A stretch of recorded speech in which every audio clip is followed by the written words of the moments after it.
მოგესალმებით, ძვირფასო თანამემამულეებო, დღეს თქვენთან ერთად უნდა ვისაუბროთ იემენზე, სადაც მდგომარეობა მნიშვნელოვნად შეიცვალა და ვფიქრობ, რომ ამ საკითხის ანალიზი არის ძალიან მნიშვნელოვანი. პირველ რიგში უნდა ვითქვას, რომ იემენი სამ ნაწილად არის გაყოფილი. ტერიტორიის ერთ ნაწილს აკონტროლებდა იემენის ცენტრალური ხელისუფლება საუდის არაბეთის მხარდაჭერით. მეორე ნაწილს ტერიტორიის აკონტროლებს რეალურად გაერთიანებული არაბული საამიროების მხარდაჭერილი სამხრეთის გარდამავალი საბჭო და ასევე იემენის დასავლურ ნაწილს აკონტროლებს ირანის მხარდაჭერილი ხუსიტები, ტერორისტული ორგანიზაცია, ან ასევე ანსარ ალა, ასეთი სახელწოდება გააჩნიათ. სამი ორგანიზაცია, სამი სამხედრო სტრუქტურა, რომლის უკანაც დგას სამი გეოპოლიტიკური მოთამაშე, როგორც გითხარით, საუდის არაბეთი, გაერთიანებული არაბული საამიროები და ირანი. პირველ რიგში აქ უნდა ითქვას, რომ საუდის არაბეთს ამ კონტექსტში მხარს უჭერს თურქეთი, რადგანაც გაერთიანებული არაბული საამიროების ინტერესების უკან აქ ასევე დგას ისრაელი. ხოლო ირანის ინტერესები გასაგებია, რომ ეწინააღმდეგება როგორც ისრაელის და გაერთიანებული არაბული საამიროების მაშასადამე ინტერესებს, ასევე ეწინააღმდეგება მათ შორის საუდის არაბეთის და თურქეთის ინტერესებს, რადგანაც ეს სუნიტური ქვეყნები არიან, ირანი კი არის შიიტური და სუნიტებსა და შიიტებს შორის არის პოლიტიკური დაპირისპირებაც გავლენების მიმართულებით. იემენში კონფლიქტი საკმაოდ დიდი ხანია გრძელდება, ეს არ არის სიახლე, თუმცა ყველაზე სუსტი პოზიციები რეალურად ჰქონდა ცენტრალურ ხელისუფლებას საუდის არაბეთის მხარდაჭერილს.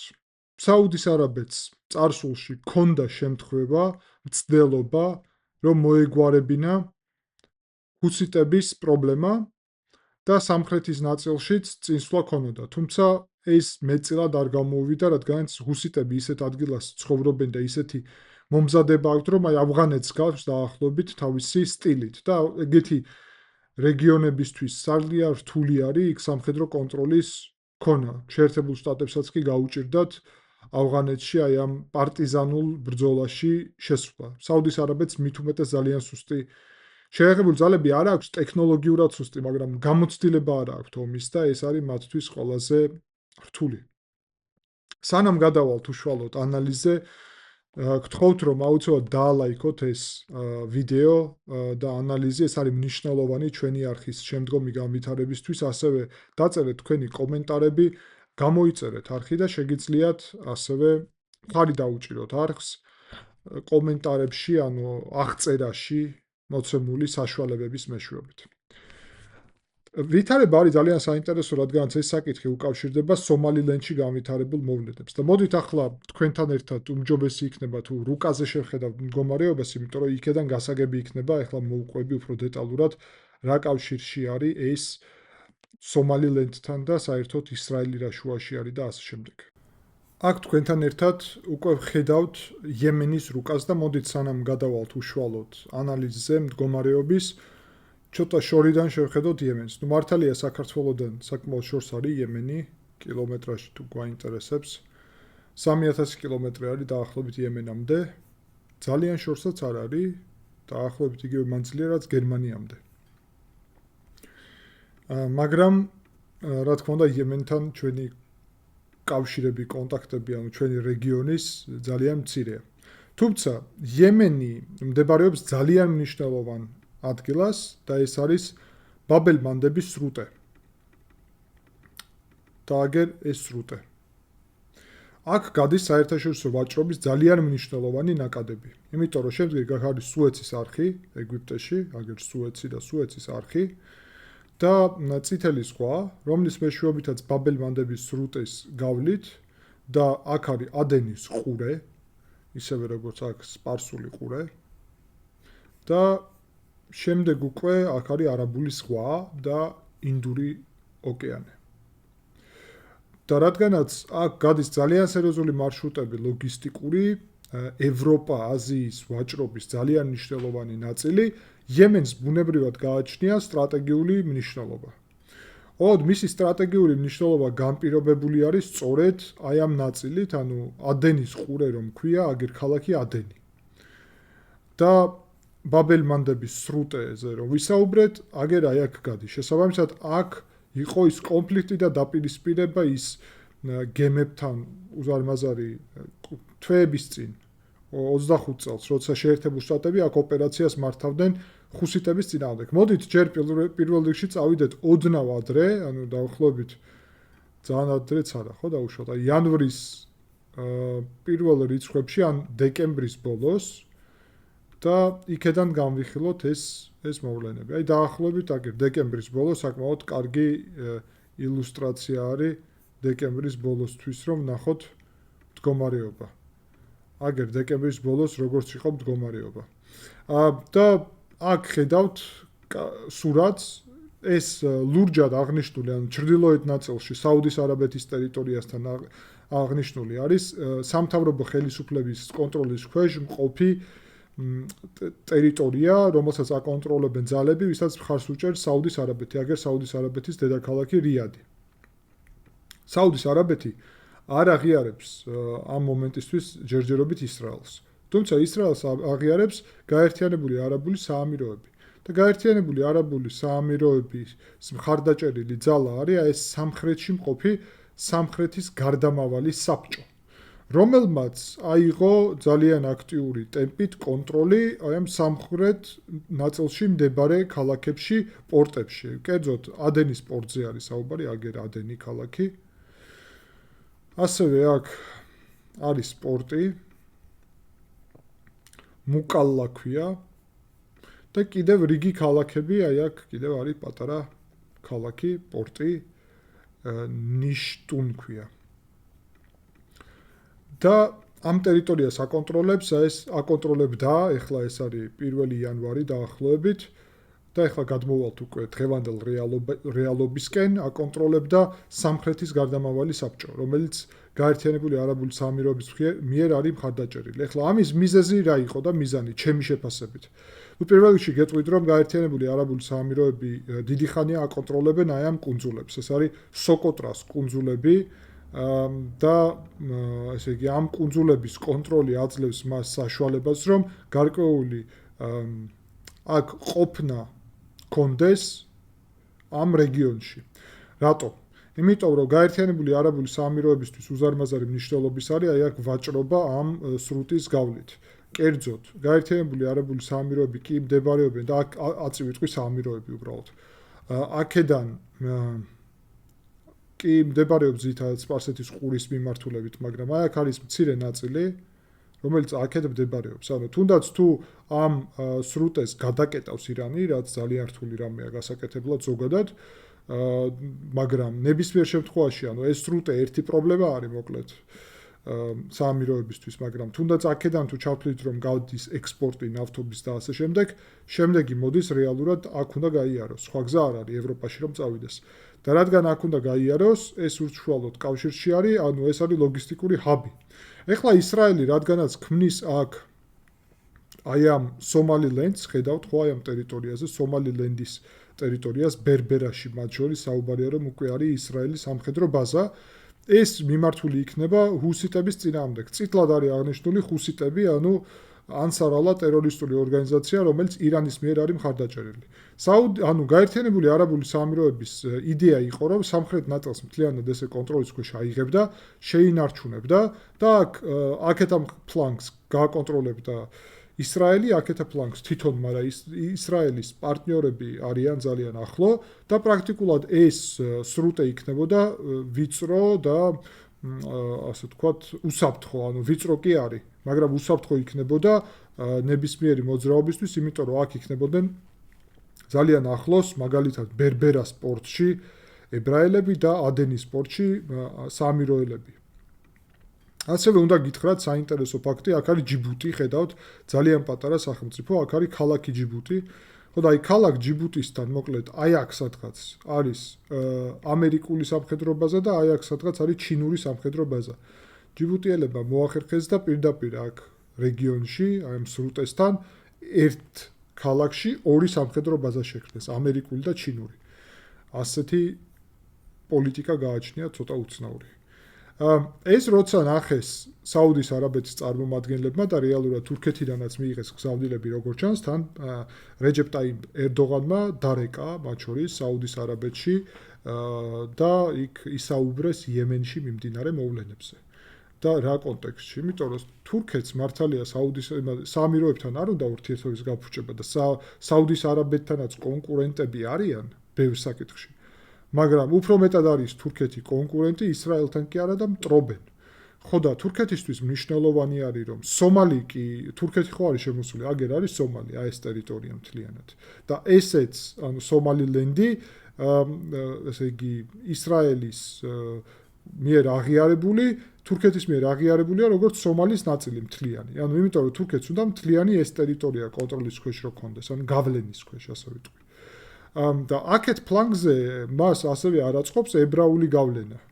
და შესაბამისად თურქეთს საინტერესო იყო თურქეთისთვის რომ საუდის არაბეთს აიღო ეს კონტროლის ქვეშ და აქედან გამომდინარე ჩვენ ხედავთ რომ მიუხედავად იმისა რომ ანსარ ალაჰი არის სამიზნე წესით და ყველას იქეთკენ უნდა ემოქმედა, არავის არ ეცალა ანსარ ალაჰისთვის და 1 იანვარს დაიწყო შეტევა, სანამ ჩვენ არ გვეცალა, მაგიტომაც ეხლა ვაკეთებ ამ ანალიზს.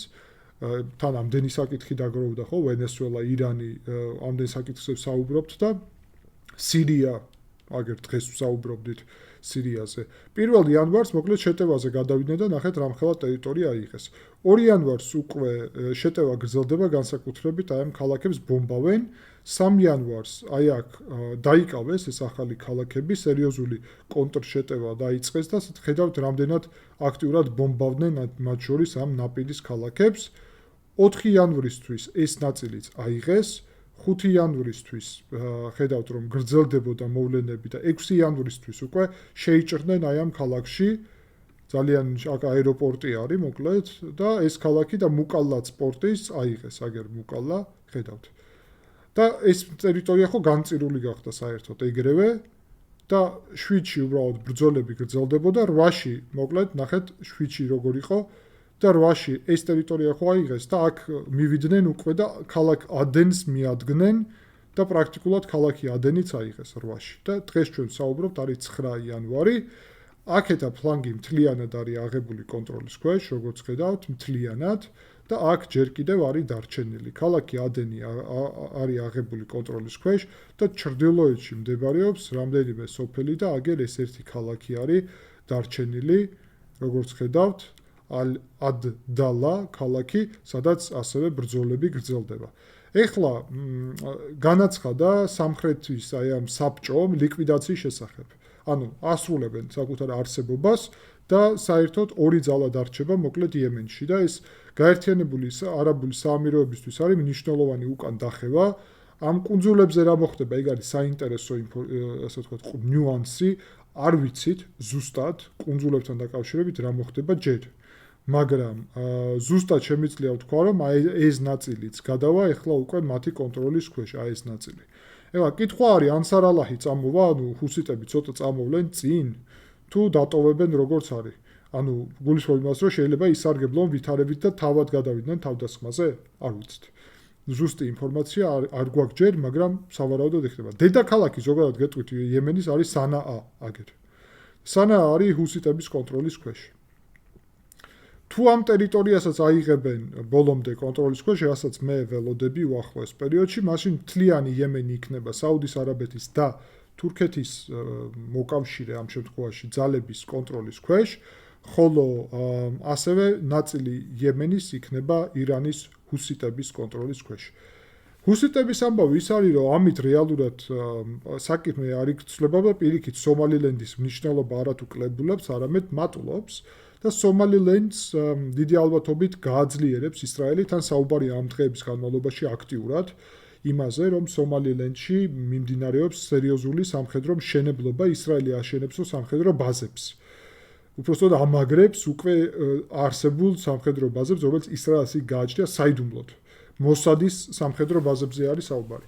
რამდენად ეს შეესაბამება ბოლომდე სიმართლეს, ამას გავიგებთ დასტურის შემთხვევაში, მაგრამ სადაზვერვო ინფორმაცია ნამდვილად ამას გვეუბნება.